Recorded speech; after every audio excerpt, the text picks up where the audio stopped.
ये supreme court गलत हो सकता है, मेरे पास इसके एविडेंस है, तो सुप्रीम कोर्ट से मिस्टेक हो सकती है। लेकिन अगर वो सुप्रीम कोर्ट जो सरकार के हिसाब चलेगा उसकी बात हम लोग मानने लगे तो फिर सरकार ही सब कुछ हो जाएगी। मैं किसी डरी हुई एजेंसी से डर जाऊं, घबराई हुई एजेंसी से डर जाऊं, वो भी वो एजेंसी जिसको मैं, जो मेरे खून पसीने कमाई से, जिसको जो है ना टैक्स, मेरे टैक्स से जो चलती है, उनको तनख्वाह हमारे पैसे से मिलती है, उस सुप्रीम कोर्ट, डरे हुए सुप्रीम कोर्ट से नहीं डर सकते हैं। ये भगत सिंह का देश है, यहाँ तो अन्याय के खिलाफ बलिदान हुए, हम उनको मानने वाले लोग कैसे डर सकते हैं। दीदी मुझे अफसोस है, लेकिन ये सच है कि अभी भी आदिवासियों को, दलितों को इंसान नहीं समझा गया, उनको जानवर ही समझा गया है। और जानवरों की हत्याओं पे इस देश में शायद जो है ना लोगों को तकलीफ नहीं होती, लाल सलाम। देखिए, मैं सुना तो मैंने यहां बैठ के बहुत है, लेकिन मैं तो कुछ कहने के लिए आया, क्योंकि सुन तो हम सदियों से रहे, बोल नहीं रहे, इसलिए सरकार तानाशाह हो गई, इसलिए सिस्टम भी तानाशाह हो गया। अन्याय करने वाले से अन्याय सहने वाला ज्यादा दोषी होता है, और मैं इस बात को अच्छी तरह जानता हूं। तो मैं अपनी बात को शुरू करने से पहले 3 घटनाओं पे आपका ध्यान आकर्षित करना चाहूंगा। हम कैसा समाज है और हम कहां खड़े हैं। मैं अपने साथियों से भी आग्रह करूंगा कि वो गौर करें। दिसंबर 2019 हैदराबाद एक रेप हुआ और पुलिस ने एनकाउंटर किया, और हमने खूब तालियां बजाई कि पुलिस ने तत्काल न्याय कर दिया। ये अच्छा हुआ, इससे सबक मिलेगा। लेकिन अभी मैंने कुछ दिन पहले पढ़ा कि वो एनकाउंटर फॉल्स था, वो झूठा एनकाउंटर था। सिर्फ सरकार को खुश करने के लिए निर्दोष लोगों को पकड़ के उनका एनकाउंटर कर दिया गया, सब लोग चुप। दूसरी एक घटना बिहार की है, लक्ष्मणपुर बाथे हत्याकांड, 50 से ज्यादा लोगों की हत्या हुई थी, 56 लोगों की, जिनमें बच्चे भी थे, और पेट चीर चीर के जो है छोटे बच्चों को निकाला गया था तलवार की नोक पे। इल्जाम लगा था रणवीर सैना। हाई कोर्ट ने नहीं, लोअर कोर्ट ने उनको सजा कर दिया आजीवन, और माननीय हाई कोर्ट ने बिहार के उनको बरी कर दिया। मतलब हमें जानने में कोई इंटरेस्ट नहीं कि उन 56 लोगों की हत्या किसने की, जैसे वो 56 इंसान नहीं थे, वो 56 कीड़े मकोड़े थे।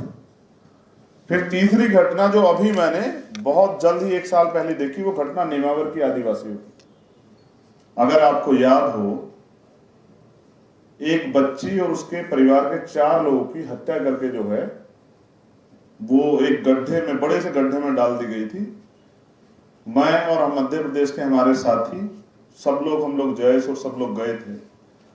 जब ये पता लगा कि सरकार सुनवाई नहीं कर रही, और हमने मांग की कि सीबीआई जांच होनी चाहिए, मैं हिमांशु जी की ओर आ रहा हूं। बड़ी मुश्किल से उस आंदोलन के दबाव में सीबीआई जांच की जो है घोषणा हुई, लेट शुरू हुई, लेकिन जब वो शुरू हुई तो नए 7-8 लोगों को उसमें आरोपी बनाया गया। ये इस बात का प्रमाण है कि अगर कहीं अन्याय हुआ है और उसको न्याय हम लोग दिलाना चाहते हैं तो उसके लिए जांच जरूरी, और यही मांग तो कर रहे हैं हिमांशु जी, और कोई नई मांग नहीं कर रहे हैं, चंदा नहीं मांग रहे हैं सरकार से, ना नई नौकरी मांग रहे हैं।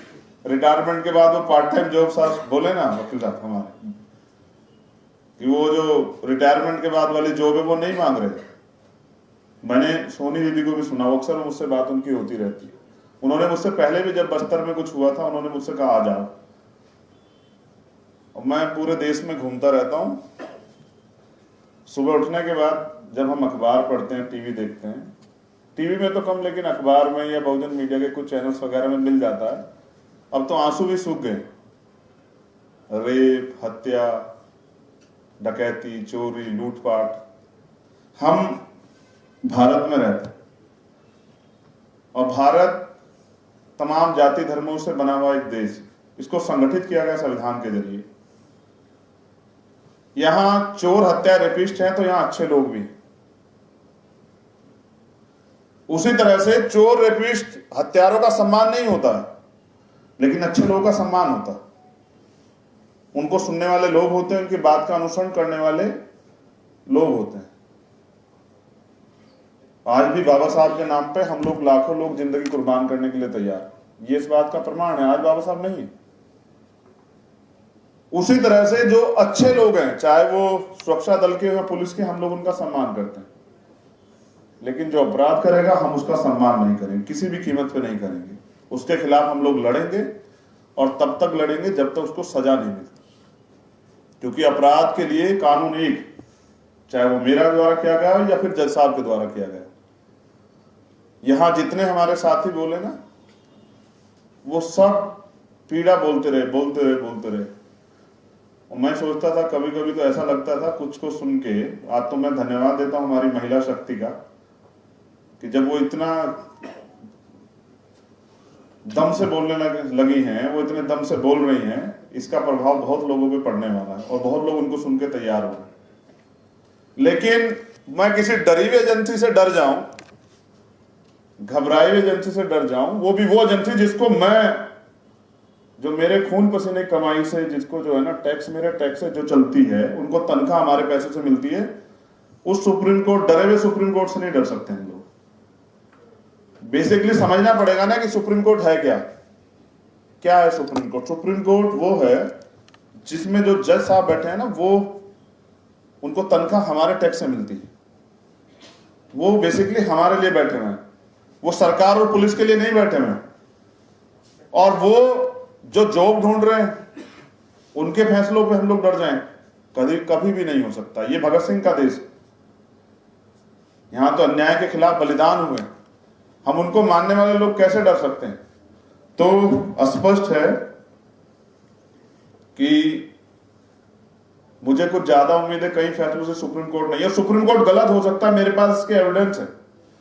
हमारे यहां 2 मामले, SC/ST प्रिवेंशन एक्ट का जो मामला है, उसको बाद में सुप्रीम कोर्ट ने रिजॉल्व किया, बदला ना सुप्रीम कोर्ट ने, कहा कि नहीं ठीक है, पहली बार में गिरफ्तारी हुई FIR लिखने के बाद, तो सुप्रीम कोर्ट से मिस्टेक हो सकती है।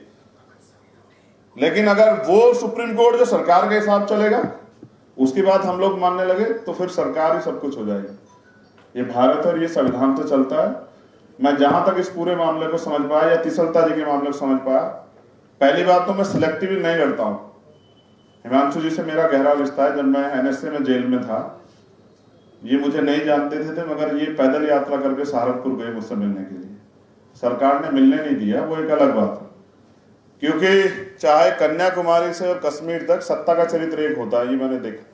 और यही बात प्रशांत जी भी कह रहे कि सरकार किसी की हो, चंद पूंजीपतियों की जेबें भरने के लिए अगर सरकार काम करेगी और सुप्रीम कोर्ट का समर्थन करेगा, तो हम उसका विरोध करेंगे। जैसा मैंने कहा कि मामले सिलेक्टिव, जब सुप्रीम कोर्ट अच्छा काम करेगी, हम उसका भी समर्थन करेंगे, हम उसको भी आदर्शवादी न्याय के रूप में देखेंगे। लेकिन जब सुप्रीम कोर्ट के जरिए अन्याय होगा, तो हम उसको भी, और देखो ये सुप्रीम कोर्ट, फिर कह रहा हूं, जब हम टैक्स देते हैं तो हमें उसके हर फैसले पर नजर रखनी चाहिए।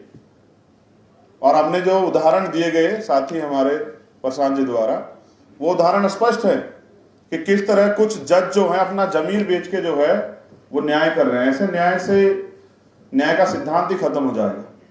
तो मैं जो कह रहा था कि मैं सिलेक्टिवली नहीं लड़ता हूं, अब तक देख लीजिए, चाहे वो CA का मामला हो, NRC का मामला हो, किसानों का मामला हो, यलगार परिषद का मामला हो, बीमा कोरेगांव का मामला हो, रोस्टर का मामला हो, कोई एक ऐसा इशू नहीं है कि जहां न्याय खिलाफ लड़ा गया हो वहां मैंने, और हिमांशु भाई है मेरे, उनके साथ अन्याय हो, तो हाँ ऐसा कैसे देखा जा सकता है?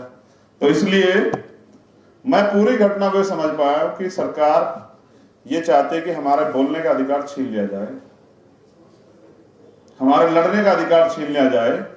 और ये अधिकार हमें सरकार नहीं देती, सरकार को ये समझना पड़ेगा, ये अधिकार हमें भारत का संविधान देता है। तो ये देश संविधान से चलेगा, मनुस्मृति से नहीं चलेगा। प्रधानमंत्री जी और सरकार को, और माननीय जो न्यायालय में, जो सर्वोच्च न्यायालय हमारा, जिसको हम न्याय का मंदिर कहते हैं, ये बात उनको भी समझनी पड़ेगी। कई ऐसे मामले हैं, मैं भारत में बहुत सारी चीजों को हम नोटिस करते हैं, क्योंकि 23-24 का स्टेट में हमारा संगठन है। आज हमारी जब पता लगा दीदी यार, तो छत्तीसगढ़ की टीम भी आई हुई है, उन्होंने मुझसे एक निवेदन भी किया है। तो मैं समझता हूं कि इतने मामले हैं सुबह से शाम तक कि समझ नहीं आता किस मामले को लिखें, इतने मामले। लगता है ये बुरा है, उसके बाद जो दूसरा पता लगता है दूसरे वो उससे ज्यादा बुरा है। तो जब मैं पूरे भारत में घूमता हूं तो समझ आता समस्या एक, आप पूरे भारत में कहीं भी चले जाओ। दीदी मुझे अफसोस है लेकिन ये सच है कि अभी भी आदिवासियों को, दलितों को इंसान नहीं समझा गया है, उनको जानवर ही समझा गया है। और जानवरों की हत्याओं पे इस देश में शायद जो है ना लोगों को तकलीफ नहीं होती। मैं उसी समाज से आता हूं, तब मैं इस बात को कह रहा हूं। मैं यहां खड़े होकर इस बात कहता हूं तो हो सकता है लोग मुझे जातिवादी कह दें। जब प्रशांत भाई इस बात को कहेंगे, शायद लोग इस बात को ना कहें, वो कहें कि प्रोग्रेसिव बात कर रहे हैं। लेकिन मैं इस सच्चाई को जानता हूं कि मैंने कहीं ऐसी घटना देखी, पूरा भारत का जो मेन स्ट्रीम है, चाहे वो खिलाड़ी हो या एक्टर हो या न्यूज चैनल हो, कुछ सब लोग लिखते हैं मैं घटना का जिक्र करूंगा, जबकि मैं आदिवासियों की तरफ से मानता हूं कि प्रकृति की सबसे ज्यादा संरक्षण और प्रकृति की सबसे ज्यादा जो है सम्मान, वो पूजा जो है वो करते हैं। एक हथनी के साथ कुछ हुआ था, अगर आपको याद हो, वो दुखद था, लेकिन उससे बुरा बुरा आदिवासियों के साथ होता है, कभी चर्चा नहीं होती। अगर कुछ लोग आज लड़ने के लिए खड़े हुए हैं तो आप उनकी जीभ काट लो। ये आजाद भारत है सर, सुप्रीम कोर्ट को भी ये समझना पड़ेगा और सरकारों को भी। और रही बात जो और ज्यादा महत्वपूर्ण है गोमपाड़ के मामले में, तो मैं दीदी से वादा करता हूं कि जल्द हम लोग जो है ना, और हम हिमांशु जी को भी ले चलेंगे, हम गोमपाड़ फिर जाएंगे, हम उन लोगों के बीच में जाएंगे, उनके दर्द को सुनेंगे। वो दिल्ली चल के आते हैं, ये बहुत अच्छी बात, लेकिन हम वहां जाएंगे उनके बीच सुनने के लिए, और वहां की सरकार से भी पूछेंगे और इस लड़ाई को और मजबूत करेंगे। और सुप्रीम कोर्ट जो है उसको सुनना पड़ेगा। अब एक और बात, जुर्माना इनके ऊपर है 5 लाख रुपए, तो ये कहते जुर्माना नहीं देंगे, वो कहते जेल भेज देंगे। तो मैं पूरी जिम्मेदारी से कह रहा हूं कि जिस दिन हिमांशु जी को जेल भेजा जाएगा, मैं इनके साथ जेल जरूर जाऊंगा, मेरा वादा है। क्योंकि मैंने 16 महीने एक साथ जेल काटी, और मैं दिल्ली की तिहाड़ में भी एक्सपर्ट हूँ। वहां मेरे बहुत सारे लोग रहते हैं पीड़ित हैं, उनकी लड़ाई भी मुझे लड़नी है।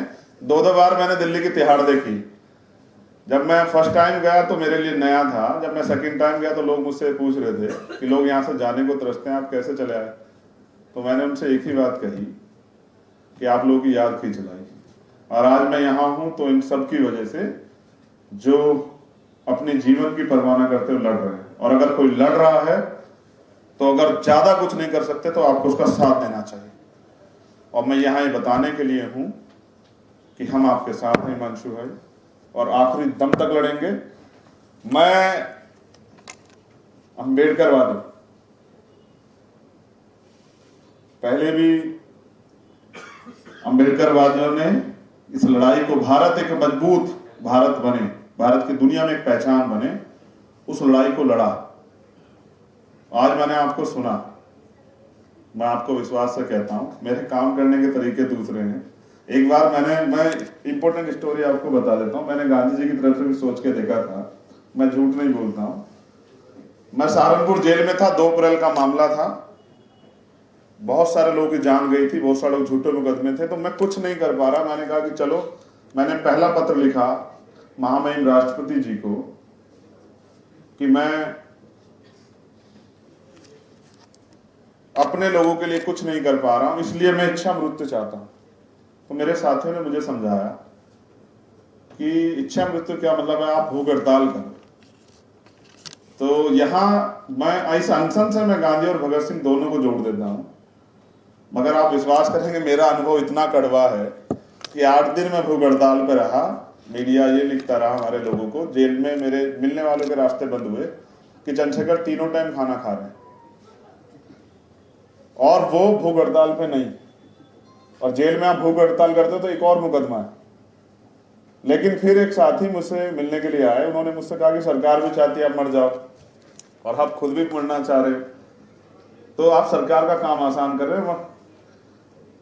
इस बात का अर्थ यह है कि मरने से काम नहीं चलेगा, लड़ने से काम चलेगा। और लड़ने में अगर शहादत होती है तो उस शहादत देने को हम लोग तैयार हैं, लेकिन ना अन्याय के खिलाफ झुकेंगे और ना ही झूठी डरी हुई सजन सी जो नौकरी के लिए फैसले सुना रही है, ऐसी सरकार से भी, ऐसे सुप्रीम कोर्ट से भी नहीं डरेंगे। और मैं मानता हूं जब तक कॉलोजियम सिस्टम नहीं खत्म होगा जब तक all India judicial service commission नहीं बनेगा तब तक न्यायपालिका से न्याय की उम्मीद करना इस देश के शोषित वर्ग की बेवकूफी है। और मुझे बेवकूफी की आदत नहीं है, ना मेरे अंदर गलतफहमी। बहुत बहुत धन्यवाद। इस विश्वास के साथ कि सुप्रीम कोर्ट अपनी गलती सुधारेंगे, अगर नहीं भी सुधारते तो आप विश्वास कीजिए कि जब आप चलेंगे भारत की जेल की तरफ, तो शायद मेरा ऐसा मानना है कि दिल्ली की सड़कों पे पैर रखने की जगह नहीं बचेगी। लड़ने वाले बहुत हैं, आप आगे बढ़ के लड़िए, हम सब लोग आपके साथ। धन्यवाद। जय हिंद।